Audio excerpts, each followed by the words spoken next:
السلام علیکم ورحمۃ اللہ وبرکاتہ۔ یوٹیوب کے channel guide to learning English میں آپ کا خیر مقدم ہے۔ بسم اللہ الرحمن الرحیم۔ Lesson number 6، word, sentence and phrase, لفظ، جملہ اور فقرہ۔ دوستو، اس سے پہلے ہم نے بہت سی بنیادی چیزیں سیکھی اور مشق بھی کی۔ آج سے ہم کچھ آگے کی بات کریں گے تاکہ ہمیں کچھ لکھنا اور بولنا آ سکے۔ تو اس کے لیے ہم شروع کریں گے سینٹینس یعنی جملہ وغیرہ سے۔ تو آپ سے گزارش ہے کہ آج سے سبق پر خاص توجہ دیں۔ آگے بڑھنے سے پہلے دوستو، اگر آپ نے ہمارے چینل کو اب تک سبسکرائب نہیں کیا ہے تو کر لیں اور بیل آئیکن میں آل کا بٹن پریس کرنا ہرگز نہ بھولیں تاکہ اس طرح کی دوستو، اس سے پہلے ہم نے پڑھا تھا کہ لیٹر سے مل کر ایک ورڈ بنتا ہے، یعنی چند لیٹر سے مل کر، چند حروف سے مل کر ایک ورڈ بنتا ہے۔ اب ہم جانیں گے کہ ورڈ آخر ہوتا کیا ہے اور کسے کہتے ہیں۔ حروف یعنی لیٹرز کا وہ مجموعہ جس کا کچھ معنی ہو۔ لیٹرز یعنی حروف کا وہ مجموعہ جس کا کچھ یا کوئی نہ کوئی معنی ہو، وہ ورڈ کہلاتا ہے۔ یعنی صرف چند لیٹرز کے مل جانے سے ورڈ نہیں بنتا بلکہ اس کا کوئی نہ کوئی معنی بھی نکلنا چاہیے۔ جیسے مثال دیکھ لیجئے، پین، اس کے معنی ہوتا ہے قلم۔ اسی طرح مرر، جس کے معنی ہوتا ہے آئینہ، مرر۔ اس میں دیکھیے، پین 3 لیٹرز سے مل کر بنا ہے، PEN، پین، اور اس کا ایک معنی ہے یعنی قلم۔ لہٰذا پین ایک ورڈ کہلائے گا چونکہ یہ لیٹرز سے بھی مل کر بنا ہے اور اس کا ایک معنی بھی ادا ہو رہا ہے اور وہ ہے قلم، لہٰذا اسے ورڈ کہیں گے۔ اسی طرح مرر 5 لیٹرز سے مل کر بنا ہے، MIRROR، اور اس کا ایک معنی ہوتا ہے، وہ ہے آئینہ، لہٰذا یہ بھی ایک ورڈ کہلائے گا۔ لیکن HAR، اسی طرح HRP، اسی طرح PZN، یہ سب 3 لیٹرز سے مل کر تو بنے ہیں لیکن ان کا کوئی معنی نہیں ہے۔ اگر ہم ان کا معنی تلاش کرنے جائیں گے تو کوئی معنی نہیں نکلتا۔ تو یہ لیٹرز یعنی حروف سے مل کر تو بنے ہیں لیکن ان کا کوئی معنی نہیں ہوتا، لہٰذا انہیں ورڈ یعنی لفظ نہیں کہا جا سکتا۔ معلوم ہوا کہ ورڈ ہونے کے لیے لیٹر سے مل کر بننے کے ساتھ ساتھ کوئی نہ کوئی معنی بھی ہونا ضروری ہے۔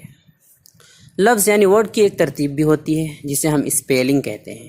جیسے مین، مین کے معنی ہوتا ہے آدمی، یہ ایک لفظ ہے، اس کا معنی ہے آدمی۔ اس کی ترتیب یعنی اسپیلنگ ہے MAN، مین۔ ان تینوں کو ملا کر MAN، مین، ان تینوں کو بالترتیب ملا کر ایک معنی نکلتا ہے۔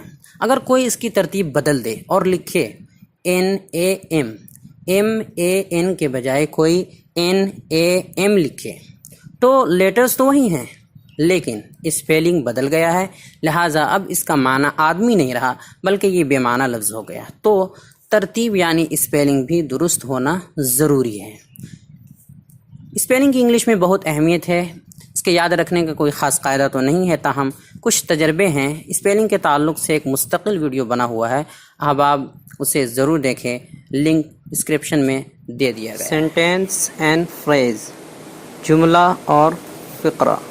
ہم پہلے پڑھ چکے ہیں کہ ورڈ سے مل کر ایک سینٹینس بنتا ہے، لیکن یہ سینٹینس ہے کیا، اس کی کیا تعریف ہے؟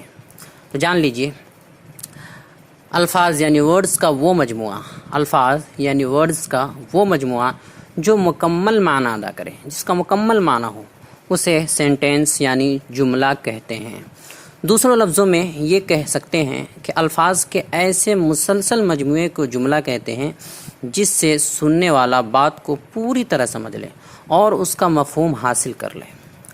جیسے مثال دیکھیے، ایگزامپل دیکھیے، Zaid is an honest man, Zaid is an honest man, Zaid ایک ایماندار شخص ہے۔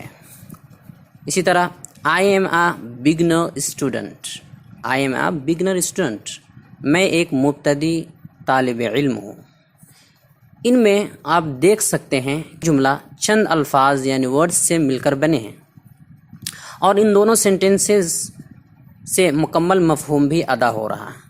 پہلا جملہ دیکھیے، پہلا سینٹینس دیکھیے کہ پہلے والے کا مکمل مفہوم ادا ہو رہا ہے کہ زید ایک ایماندار آدمی ہے۔ پوری بات سمجھ میں آ گئی کہ زید ایک ایماندار شخص ہے۔ اور اسی طرح دوسرا جملہ ہے میں ایک مبتدی طالب علم ہوں، اور آگے کسی طرح کے کسی سوال کی ضرورت بھی نہیں ہو رہی ہے، لہٰذا اسے سینٹینس کہا جائے گا، چونکہ اس سے مکمل مفہوم ادا ہو رہا ہے۔ ہم نے یہ بھی بتایا تھا کہ سینٹینس کے لاسٹ میں ہمیشہ فل اسٹاپ آتا ہے، یہ اس کی علامت ہے اسے پہچاننے کی، اس لیے اسے یاد رکھیں۔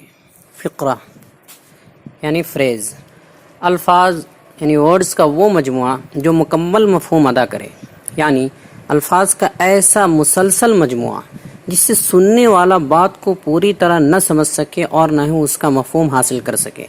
جیسے مثال ہے آن دا روڈ، راستے میں، آن دا ٹیبل، ٹیبل پر، انڈر دا ٹری، درخت کے نیچے۔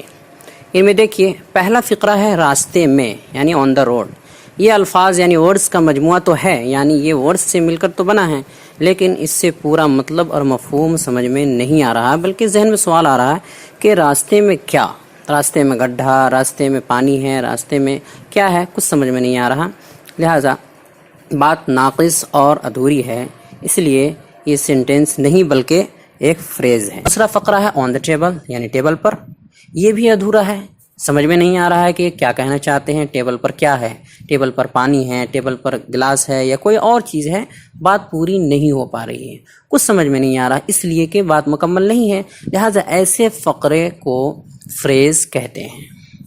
نوٹ، فقرے یعنی فریز کے لاسٹ میں فل اسٹاپ نہیں لگتا ہے بلکہ کوما لگتا ہے، کوما کی یہ علامت ہے، یہ اسکرین پر آپ دیکھ سکتے ہیں۔ ہم نے سینٹینس، ورڈز اور فریز کو تعریف اور مثال کے ساتھ جان لیا، اب آگے بڑھتے ہیں۔ جملے یعنی سینٹینس کے دو حصے ہوتے ہیں، یعنی جملہ دو عنصر سے مل کر بنتا ہے۔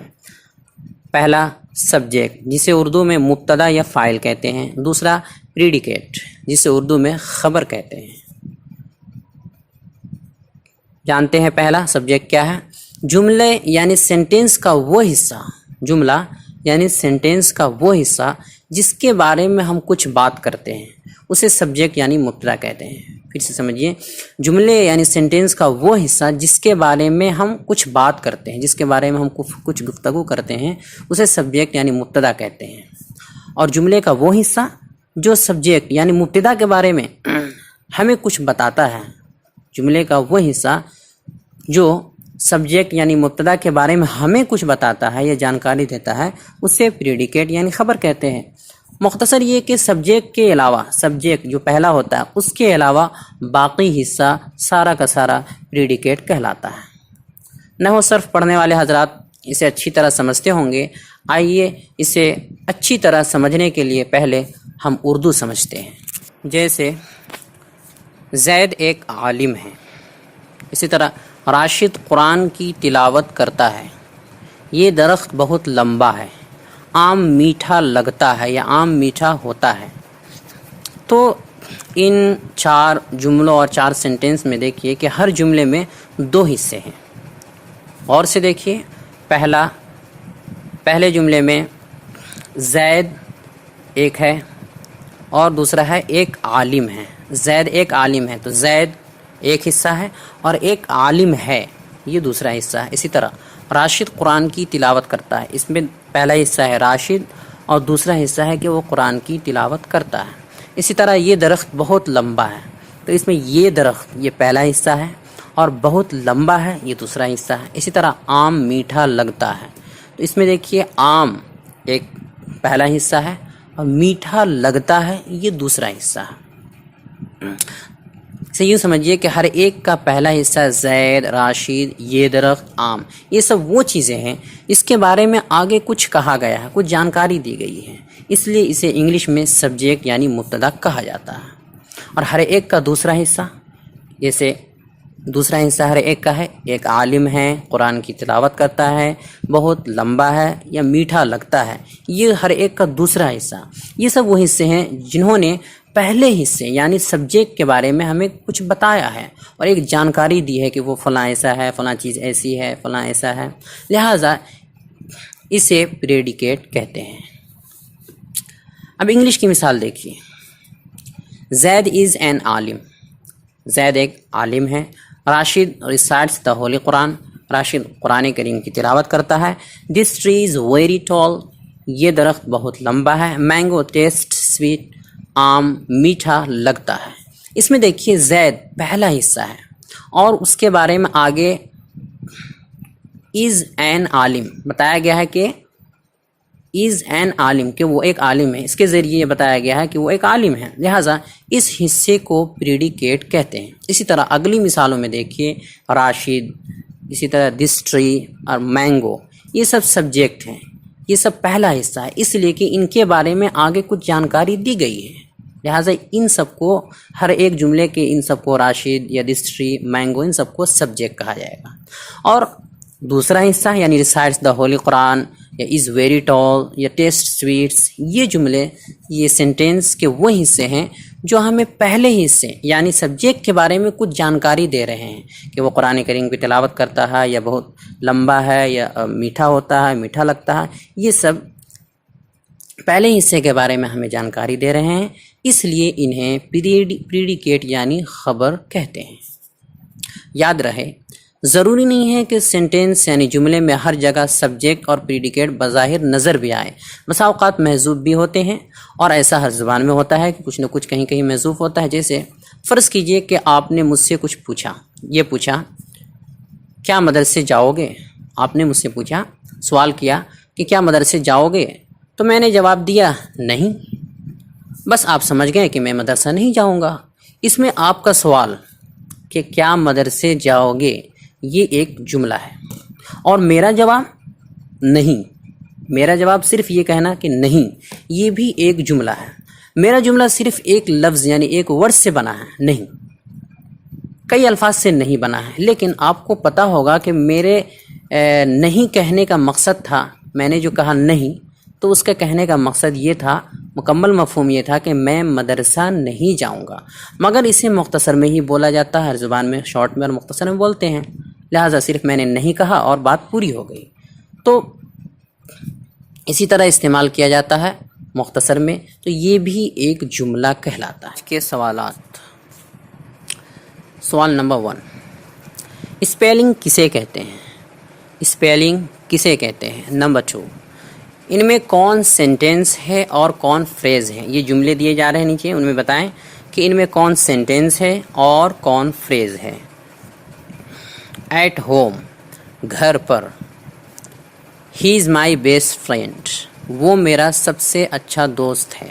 اسی طرح ان دا مارکیٹ، مارکیٹ میں، بازار میں. علی از اے 10 years old boy، علی 10 سالہ لڑکا ہے یا علی 10 سال کا بچہ ہے، لڑکا ہے. تو ان میں بتائیے کہ کون سینٹینس ہے اور کون فریز ہے. آپ کو صحیح سے سمجھ کر لکھنا ہے. نمبر 3، ان دو جملوں میں بتائیے کہ کون سبجیکٹ ہے اور کون پریڈیکیٹ ہے. آپ سبجیکٹ اور پریڈیکیٹ کے بارے میں بھی پڑھ چکے ہیں، لہٰذا دو جملے دیے جا رہے ہیں، ان میں بتائیے کون سبجیکٹ ہے. ان میں سے ہر دو جملے کا بتائیے کہ دونوں جملے میں کون کون سبجیکٹ ہے اور کون پریڈیکیٹ ہے. جملہ ہے اصغر از اے لیبوریس اسٹوڈنٹ. اصغر از اے لیبوریس اسٹوڈنٹ، اصغر ایک محنتی طالب علم ہے. ماجد از ایٹ ممبئی، ماجد ممبئی میں ہے. نمبر 4، کیا صرف لفظ یس یعنی ہاں جسے ہم اردو میں ہاں کہتے ہیں، کیا صرف لفظ یس یعنی جسے اردو میں ہم ہاں کہتے ہیں وہ سینٹینس بن سکتا ہے یا نہیں؟ آپ سوچ کر اور سمجھ کر اسے لکھیں. ڈیلی یوز ورڈز، روزانہ استعمال ہونے والے الفاظ. الفاظ ہیں آئی جس کا معنی ہوتا ہے میں. وی ہم سب. یو تم سب. آپ سب معنی ہوتا ہے اس کا. دے وہ سب. ہی وہ، یہ ایک مرد کے لیے استعمال ہوتا ہے، ہی مذکر کے لیے. شی وہ ایک عورت، یہ ایک مؤنث کے لیے استعمال ہوتا ہے یعنی عورت کے لیے. اٹ وہ، اس کا معنی بھی وہ ہوتا ہے لیکن یہ اس کے لیے استعمال ہوتا ہے جس میں عقل نہ ہو، غیر ذوی العقول کے لیے. ناؤن اسم. دس یہ قریب کے لیے استعمال ہوتا ہے. ڈیٹ وہ دور کے لیے استعمال ہوتا ہے. دیز یہ سب قریب کے لیے استعمال ہوتا ہے لیکن یہ جمع ہے. دوز وہ سب دور کے لیے استعمال ہوتا ہے اور یہ جمع ہے یعنی پلورل ہے. ایم ہوں، از ہے، آر ہیں، واز تھا، ور تھے. اس طرح ول گا گے گی تینوں معنی ہوتا ہے. مائی ایم وائی مائی، میرا آور آور ہمارا، یور تیرا تم سب کا آپ کا، دیئر دیئر ان سب کا، ہز اس کا یہ مرد کے لیے یعنی مذکر کے لیے، ہر اس کا یہ عورت یعنی مؤنث کے لیے، اٹس اس کا یہ غیر ذوی العقول کے لیے یعنی جس کے پاس عقل نہ ہو، جس چیز میں عقل نہ ہو. نوٹ نوٹ نہیں، اونلی اونلی صرف، محض فقط، سو تو لہذا اس لیے، سم کچھ بعض، اینڈ اور، بٹ لیکن مگر، اور جس کا معنی ہوتا ہے یا، اف اگر، ہاؤ کیسے، ہو کون، وین کب، اس کو وہین نہیں پڑھنا، وین کب، وائی کیوں، ویئر کہاں. تو دوستو ہماری یہ کوشش کیسی لگی، انگریزی پڑھانے کا یہ طریقہ کیسا لگا، اب تک کے اسباق کیسے رہیں، ہمارا یہ چینل آپ کے لیے کس حد تک مفید اور معاون ثابت ہوا، کمنٹ باکس میں ضرور تبصرہ کریں اور ہمارے چینل کو لائک کریں، سبسکرائب کریں اور زیادہ سے زیادہ شیئر کریں. السلام علیکم ورحمۃ اللہ وبرکاتہ.